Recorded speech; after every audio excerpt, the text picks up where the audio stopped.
Evet arkadaşlar, Psilogo farfara.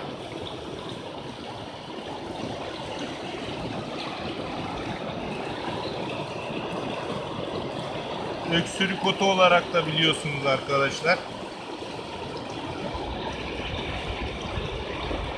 Çiçeği. Böyle çiçeğin yandan göstereyim arkadaşlar. Çiçek gövdesini görüyorsunuz.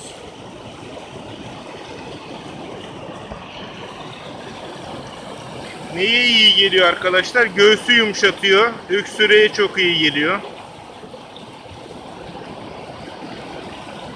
Küçük çocuklara çayı birkaç kaşık verildiğinde hızlı gelişip, hızlı yürüyüp, hızlı çabucak konuşmalarını sağlıyor.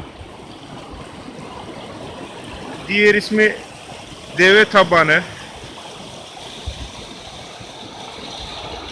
Bakın şu da çiçeklerden sonra önce böyle güzel sarı çiçekler açıyor arkadaşlar.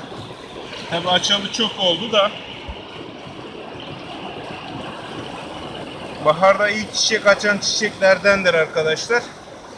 Bitkilerdendir. Daha sonra çiçekleri böyle tohumlar veriyor. Bu tohumlar rüzgarla taşınıyor. Etrafa yayılıyor arkadaşlar. Sonra çiçek tablosu şöyle kalıyor arkadaşlar.